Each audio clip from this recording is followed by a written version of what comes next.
Bom, notebook, né? Esqueçam todo o restante, vamos focar agora em notebooks, tá? O notebook, ele tem um hardware muito parecido com o hardware do desktop, tá? Eu digo parecido porque a gente tem os mesmos elementos, porém, eles são em dimensões diferentes e específicas para as caixas aonde eles estão montados. Então, por ter dimensões menores, todo o hardware de um notebook foi projetado para se ajustar dentro daquela caixa. Algumas vezes, né, você vai demorar mais para fechar o notebook, para finalizar o atendimento, do que propriamente para consertar o problema. Tá? Principalmente os ultrabooks, né, os equipamentos mais fininhos. Por que desta dificuldade? Por eles serem muito fininhos, né, uma espessura muito pequena, os componentes precisam estar perfeitamente ajustados nas suas posições. Qualquer desnivelamento, qualquer falha na posição pode dar um erro no momento da finalização da montagem. Tá? Então é importante você praticar bastante a montagem e desmontagem de notebooks para você poder ter competências e habilidades necessárias para fazer um serviço muito bem feito.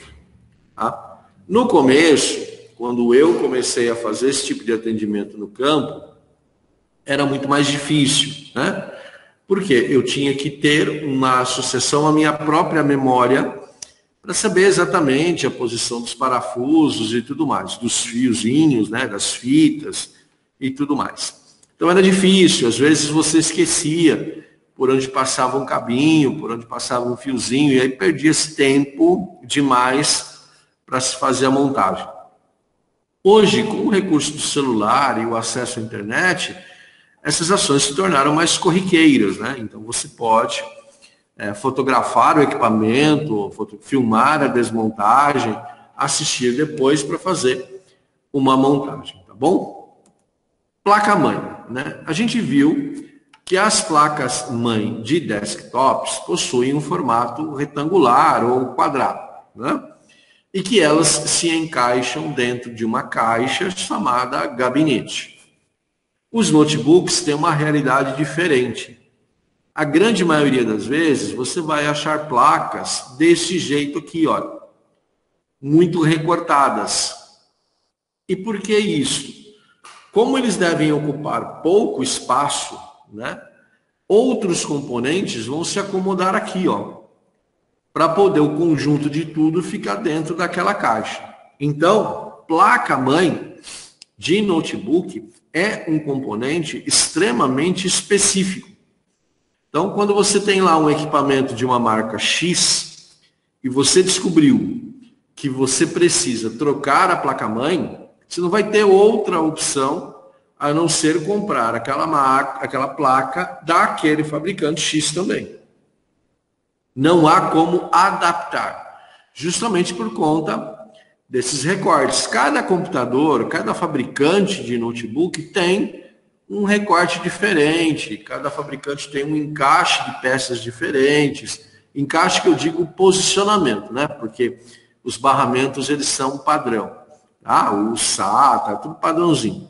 Mas esse formato aqui ele é diferente. Algumas vezes você consegue fazer um upgrade, né? Uma melhora na placa e no processador, mas mantendo o mesmo fabricante, tá? O mesmo fabricante e o mesmo formato de placa. Isso é possível, não é muito comum, apenas em alguns modelos é que dá para se fazer isso, mas em regra geral a gente fala de exclusividade. Mas ela tem as mesmas funcionalidades do que uma placa-mãe de desktop, tá bom? Há uma diferença, né, no sistema de refrigeração e no consumo de energia, que são próprias para esse tipo de equipamento, tá? Memória RAM. A memória RAM ela é diferente no formato, mas hoje as mesmas capacidades disponíveis para desktop também estão disponíveis para notebooks, ok? A diferença é que a gente tem aqui um módulozinho menor, né, mais curtinho, do que um módulo de desktop, tá bom? Mas a gente tem módulos de memória RAM com a mesma capacidade. CPUs, a gente tem diferenças na manufatura, ou seja, na forma de se produzir, de se fabricar CPUs. Como um notebook tem uma altura muito pequena, então as CPUs para notebooks são projetadas para consumir pouca energia e, portanto, para dissipar pouco calor. Tá bom? Então você tem ali uma fabricação específica. A CPU, propriamente dita, é esse quadradinho aqui, ó, no centro desta peça. Toda a área restante, ela é ocupada por um suporte para os terminais. Tá? Então, o processador, efetivamente, a CPU, a gente trata deste elemento central.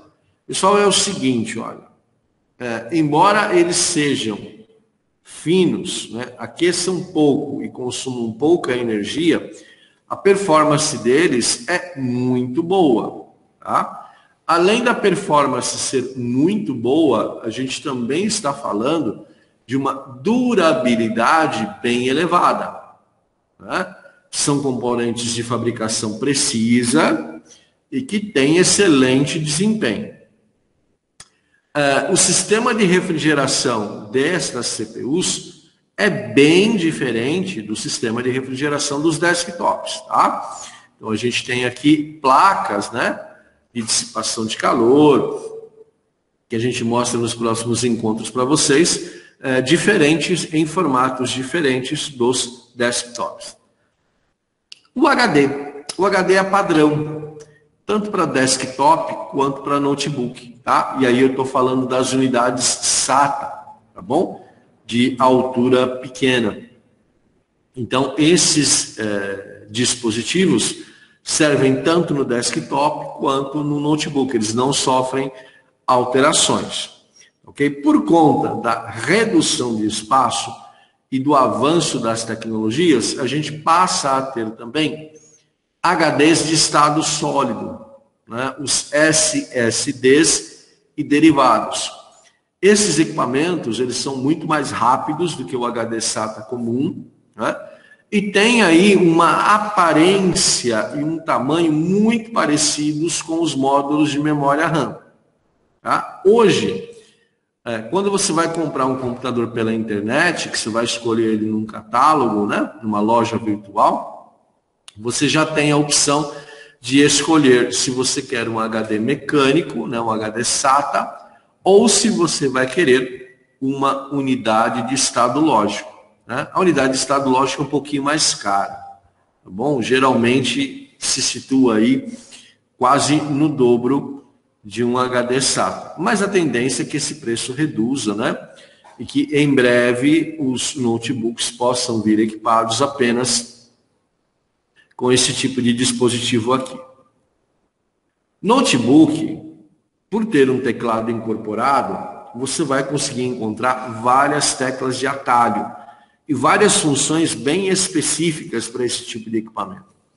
Então você vai usar muito a tecla FN, que vai dar acesso às funções secundárias do seu teclado. Você vai ter recursos lá de brilho de tela, de orientação da tela, para ligar Wi-Fi, celular e Bluetooth, YouTube. Você vai ter um monte de teclas ali com funções específicas que provavelmente você não vai encontrar nos teclados comuns, né? Nos teclados que a gente compra para os desktops. É óbvio, né? Quanto mais reduzido o teclado, mais funções agregadas cada tecla vai ter. Nós temos vários tipos de teclados, tá? Com lâmina, com almofada, com teclas individuais. Então vai depender muito do fabricante, e dentro do fabricante você tem modelos de teclados diferentes. Se você por alguma razão precisar substituir um teclado, ele precisa ser específico ao fabricante e ao modelo que você tem em mãos, tá bom? Não é possível também fazer a colocação de qualquer teclado, tem que ser específico. Telas, né? Hoje, basicamente, nós temos 3 tipos de telas, tá? LCD, LED e OLED. LCD é a famosa tela de cristal líquido. O LED é uma tela de LED, como o próprio nome está dizendo, mas ela ainda tem cristal líquido. E o OLED é uma tela de LED, LED de verdade mesmo, que não tem mais o cristal líquido. Qual que é o problema do cristal líquido, né? Por que o seu uso foi sendo substituído? Ele é de obtenção cara, de manufatura muito delicada, e quando você descarta esse tipo de material, a agressão ao meio ambiente ela é muito grande, porque esse material não se decompõe. E você não pode usar para outra coisa. Então, esse material ele é descartado mesmo, né? O correto seria passar por um processo de trituração e descarte adequado. Mas a gente sabe que não é isso que acontece, principalmente com a gente aqui, um país de terceiro, quarto mundo, né? Bom, tela de cristal líquido, né? Cristal líquido é uma lâmina, né? Essa tela funciona através de uma reação físico-química. Você tem filtros de polarização, você tem eletrodos e uma telinha de vidro na frente, né? Esse cristal líquido, ele tem uma iluminação por trás. Ele tem uma lâmpada por trás. Então, essa lâmpada acende na parte de trás, essa luminosidade atravessa o cristal líquido e você vê a imagem se formando aqui no display frontal, na tela frontal. Quando esta lâmpada queima ou quando ela falha, você não vê a imagem. Ou você vai ver uma imagem como se fosse aqueles negativos de fotografia antiga, tá? Porque ele não consegue dar a definição adequada, tá bom? A minha tela quebrou, meu notebook caiu no chão, quebrou. Posso trocar? Pode. Mas tem que ser uma tela daquele fabricante, daquele modelo. E tem um outro detalhe, muitas vezes não compensa trocar. O custo da peça é muito alto, mas o custo da mão de obra não vai ficar bom, né? Geralmente o custo acaba sendo um fator de desmotivação, tá? Essas telas estão cada vez mais difíceis de você encontrar no mercado, e quanto mais antiga ela for, mais caro ela é. Tem um mercado mais restrito, né? Bom, a tela de LED. A tela de LED, ela também tem cristal líquido. Tá bom? Ela também tem cristal líquido. O cristal líquido está aqui no meio. A diferença está no seguinte. A iluminação de fundo não é feita por lâmpada. Ela é feita por LED. Então, você tem uma placa de LEDs que fica por trás. Pessoal, tecnologia de LED é muito melhor do que a tecnologia de lâmpada, né? Ela tem uma durabilidade maior, uma expectativa de vida maior. Então é mais interessante que o fabricante desenvolva soluções nesse sentido, tá? A gente ainda tem uma tela de cristal líquido, a gente ainda tem os filtros, temos uma telinha de vidro na frontal, tudo certinho, tudo igualzinho. Mas nós não temos mais a lâmpada, que daqui a pouquinho eu vou mostrar para vocês, tá? É uma placa de LEDs, uma placa de LEDs de fundo, de iluminação de fundo, e que permite que você veja a imagem na frente. Quando um desses LEDs queima, ou quando um segmento desses LEDs queima, você vê uma linha, né, uma falha no formato de linha, vertical ou horizontal. E muitas vezes, né, essa tela pode falhar em várias linhas, né, tanto verticais quanto horizontais, tá bom?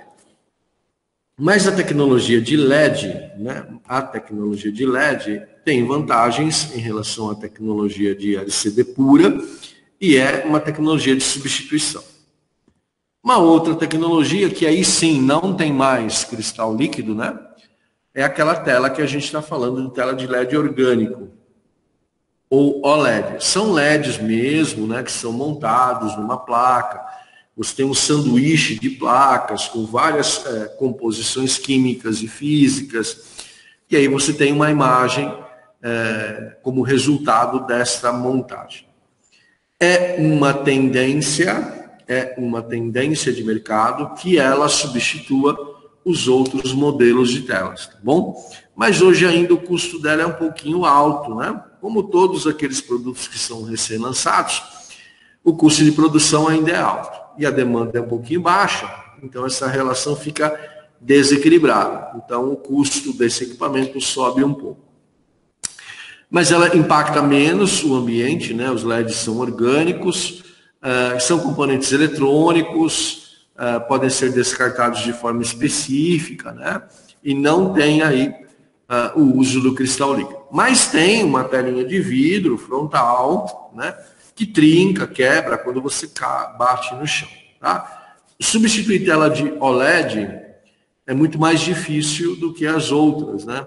E aí o difícil entenda mais caro, tá bom? Se você já achava um LCD caro, o OLED você vai achar mais caro ainda, tá bom? Mas são esses modelinhos, esses 3 modelinhos, tá? LCD, LED e OLED, com uma forte tendência de prevalecer no mercado das tecnologias OLED. Essas telas, além de você poder ver a imagem, né? Elas podem ter outros recursos agregados, como, por exemplo, ser destacável, ser uma tela de toque, todas elas têm interruptor de corte, né? Quando você fecha a tela, a máquina desliga, ela hiberna, né? Então, são recursos que estão na tela, ok? E são recursos interessantes. A tela destacável facilita porque o seu notebook se transforma em um tablet. Bom? Então você destaca e aí você ganha mais mobilidade ainda. A tela de toque é a tendência, porque aí você dispensa o uso do mouse. Em termos de qualidade de imagem, qual que é melhor? Quanto melhor, mais avançada a tecnologia, teoricamente, melhor é a qualidade de imagem. Então, as telas OLED, elas têm uma qualidade de imagem superior, tá bom? Vamos falar um pouquinho lá dos LCDs, tá? Da tal da lâmpada de fundo, né? É uma lâmpada, pessoal. É uma lâmpada no formato ali de um tubinho. Ela tem um filamento, ela não aquece, né? Ela aquece bem pouquinho. E é uma lâmpada. Tá? Então, quando você liga o notebook, essa lâmpada é acionada, acende, e aí você começa a ver as imagens na frente da tela. Esta lâmpada, né? Ela funciona com corrente alternada. Ela é uma lâmpada específica. Então, além da lâmpada, você precisa ter um outro componente eletrônico, porque lembre-se, né? Você usa bateria. Bateria é corrente contínua, né? E aí você vai ter que ter um inversor, pegar corrente contínua e transformar em corrente alternada. Então, são 2 componentes que podem dar problemas nesse tipo de montagem, tá? A lâmpada, a luz de fundo, né? E os inversores.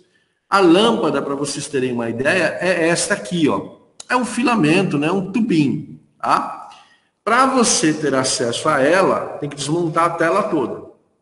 Ela fica na parte de trás e para você chegar até ela, você tem que desmontar a tela toda.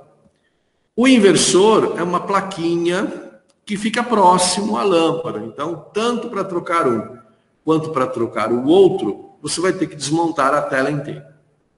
Alguns casos, né, se a pessoa insistir em fazer a troca desses equipamentos, porque o valor deles não é tão alto, né, compensa, eu indico a você que verifique o estado geral dos 2, tá bom? Se a lâmpada e o inversor já tiverem algum tempo de uso, no caso computadores com 4, 5, 6 anos, eu recomendo que você troque os 2, tá? Troque o kit, inversor e lâmpada, porque evita de você ter que fazer um retrabalho daqui a alguns meses, né? Você já vai estar com aquilo tudo fora, com aquilo desmontado, então fica mais fácil para você. Então, trocar inversor e lâmpada faz parte de um kitzinho, o valor não é tão alto se comparado com a tela inteira, e aí você pode fazer esse trabalho tranquilamente, ok?